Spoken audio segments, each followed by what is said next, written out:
ಮತ್ತು ಉತ್ತರ ಕರ್ನಾಟಕದ ಜಿಲ್ಲೆಗಳಿಗೆ ಅನುಕೂಲ ಆಗ್ತದೆ.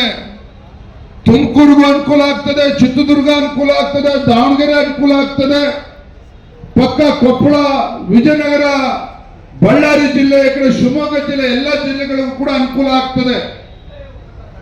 ಎಂಟರ್ ಉತ್ತರ ಕರ್ನಾಟಕಕ್ಕೆ, ಮಧ್ಯ ಕರ್ನಾಟಕಕ್ಕೆ ಇದರ ಲಾಭ ಆಗ್ತದೆ. ಹಾಗಾಗಿ ಮಾನ್ಯ ಮುಖ್ಯಮಂತ್ರಿಗಳೇ, ಈ ಒಂದು ವಿಮಾನ ನಿಲ್ದಾಣ, ಈ ಏರ್ಪೋರ್ಟ್ ಸೆಕೆಂಡ್ ಪ್ರಾಜೆಕ್ಟ್ ಮಾಡೋದಕ್ಕೆ ಹೊರಟಿದ್ದೀರಿ. ಮತ್ತೆ ಇನ್ನೊಂದು ಬಿಡದಿ ಪ್ರಾಜೆಕ್ಟ್ ತರ ಆಗಬಾರದು.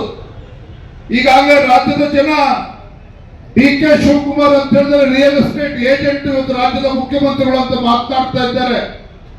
ಆ ಆರೋಪದಿಂದ ತಾವು ಹೊರಗೆ ಬರಬೇಕು ಅನ್ನುವ ಅಪೇಕ್ಷೆ ನಿಮ್ಮಲ್ಲಿ ಏನಾರ ಇದ್ರೆ, ರಾಜ್ಯದಲ್ಲಿ ಹೋರಾಟ ಪ್ರಾರಂಭ ಆಗುವ ಮುಂಚಿತವಾಗಿ ಎಚ್ಚೆತ್ತುಕೊಂಡು ರಾಜ್ಯದ ಬೇರೆ ಬೇರೆ ಜಿಲ್ಲೆಗಳು ಅಭಿವೃದ್ಧಿ ಆಗಬೇಕು ಅನ್ನುವ ನಿಟ್ಟಿನಲ್ಲಿ ತಮ್ಮ ನಿಲುವನ್ನ ಬದಲಾವಣೆ ಮಾಡಿಕೊಂಡು ಎರಡನೇ ವಿಮಾನ ನಿಲ್ದಾಣ ತುಮಕೂರು ಅಕ್ಕಪಕ್ಕ ತೆಗೆದುಕೊಂಡು ಅಲ್ಲಿ ನಿರ್ಮಾಣ ಮಾಡಿದ್ರೆ ರಾಜ್ಯದ ಜನ, ಕನ್ನಡಿಗರು ನಿಮ್ಮನ್ನ ಶಾಶ್ವತವಾಗಿ ನೆನ್ಪಿಡ್ಕೊಳ್ತಕ್ಕಂಥ ಕೆಲಸ ಆಗ್ತದೆ.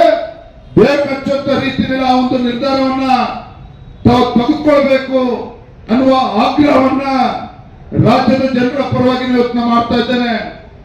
ಮಾನ್ಯ ಮುಖ್ಯಮಂತ್ರಿಗಳೇ, ಬಿಡದಿ ಉಪನಗರದ ಬಗ್ಗೆ ಎಲ್ಲರೂ ಕೂಡ ಸಾಕಷ್ಟು ಮಾತನಾಡಿದ್ದಾರೆ. ರೈತರು ಕಂಗಾಲಾಗಿದ್ದಾರೆ ನಿಮ್ಮ ಈ ನಿರ್ಧಾರದಿಂದ. ರೈತರ ಕಣ್ಣಲ್ಲಿ ನೀರು ಸುರಿಸೋದ್ರ ಮೂಲಕ ನಿಮಗೆ ಯಾವುದೇ ಕಾರಣಕ್ಕೂ ಒಳ್ಳೆದಾಗಲಿಕ್ಕೆ ಸಾಧ್ಯ ಇಲ್ಲ. ಹಾಗಾಗಿ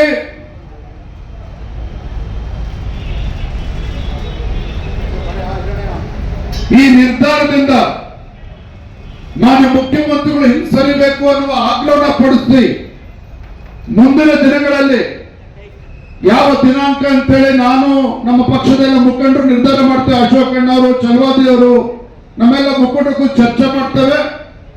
ಅಧಿವೇಶನ ಪ್ರಾರಂಭ ಆಗುವ ಮುಂಚಿತವಾಗಿ ಬಿಡದಿ ಟೌನ್ಶಿಪ್ ತೆಗೆದು ಹಿಂದೆ ಸರಿಬೇಕು. ವಿಮಾನ ನಿಲ್ದಾಣ ಖರಗ್ಪುರದಿಂದ ಕೈಬಿಟ್ಟು ತುಮಕೂರು ಸುತ್ತಮುತ್ತ ಅವಕಾಶ ಕೊಡಬೇಕು ಅಂತ ಹೇಳಿ ಬಿಡದಿಯಿಂದ ಬೆಂಗಳೂರುವರೆಗೆ ಒಂದು ಬೃಹತ್ ಪಾದಯಾತ್ರೆಯನ್ನು ಕೂಡ ನಾವು ಹಮ್ಮಿಕೊಳ್ಬೇಕು ಅಂತೇಳಿ ಈಗಾಗಲೇ ಭಾರತೀಯ ಜನತಾ ಪಾರ್ಟಿ ನಿರ್ಧಾರ ಮಾಡಿದೆ.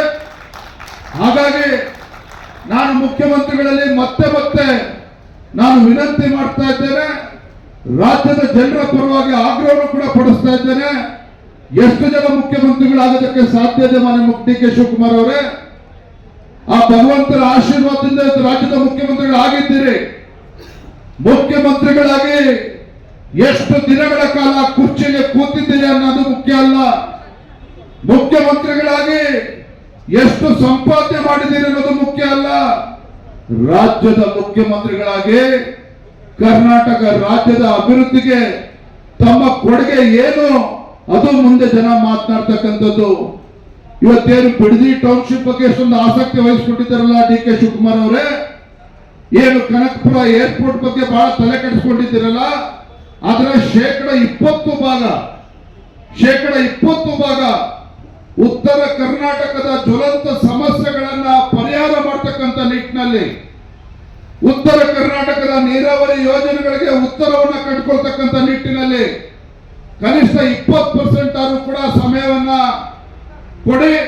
ಖಂಡಿತ ಉತ್ತರ ಕರ್ನಾಟಕ ಜನರು ಕೂಡ ನೆನ್ಪಿಡ್ಕೊಳ್ತಾರೆ. ಇವೆಲ್ಲ ಮಾಡೋದನ್ನ ಬಿಟ್ಟು ಪ್ರಧಾನಮಂತ್ರಿಗಳಿಗೆ ಪತ್ರ ಬರೆದು ಕೈ ಕಟ್ಕೊಂಡು ಕೂರೋದ್ರಿಂದ ರೈತರ ಸಮಸ್ಯೆ ಬಗೆಹರಿಸಲಿಕ್ಕೆ ಸಾಧ್ಯ ಇಲ್ಲ.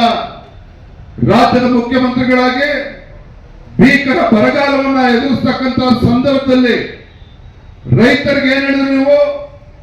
ಯಾರು ಕೂಡ ಉಳುಮೆ ಮಾಡಬೇಡಿ, ನದಿ ತೀರದಲ್ಲಿರ್ತಕ್ಕಂಥ ರೈತರು ಉಳುಮೆ ಮಾಡಬೇಡಿ, ನೀರು ಮಳೆ ಅಭಾವ ಇದೆ ಅಂತ ಹೇಳಿದ್ರಲ್ಲ, ಅದನ್ನ ಹೇಳಬೇಕು. ಮುಖ್ಯಮಂತ್ರಿಗಳಾಗಿ ರೈತರಿಗೇನು ಉಳುಮೆ ಮಾಡಬೇಡಿ ಅಂತ ಹೇಳ್ತಾ ಇದ್ದೀರಿ. ಆ ರೈತರಿಗೆ ಏನು ಪರಿಹಾರನ ಕೊಡ್ತೇವೆ ಅದನ್ನ ಮೊದಲು ಘೋಷಣೆ ಮಾಡಿ ಅನ್ನುವ ಆಗ್ರಹವನ್ನು ಕೂಡ ಮಾಡ್ತಾ ಇದ್ದೇವೆ. ಹಾಗಾಗಿ ಬಂಧುಗಳೇ, ನಾ ಇಷ್ಟು ಮಾತ್ರ ಈ ಸಂದರ್ಭ ಹೇಳ್ತಕ್ಕಂಥದ್ದು, ಮಾನ್ಯ ಮುಖ್ಯಮಂತ್ರಿಗಳೇ, ಈ ನಾಡಿನ ರೈತರ ತಾಳ್ಮೆಯನ್ನ ಪರೀಕ್ಷೆ ಮಾಡೋದಕ್ಕೆ ಹೋಗಬೇಡಿ. ಈ ನಾಡಿನ ರೈತರು ಅಸಹಾಯಕತೆಯನ್ನ ದುರುಪಯೋಗ ಮಾಡಿಕೊಳ್ಳುವಂತ ಕೆಲಸ ಮಾನ್ಯ ಮುಖ್ಯಮಂತ್ರಿಗಳು ನೀವು ಮಾಡಬೇಡಿ.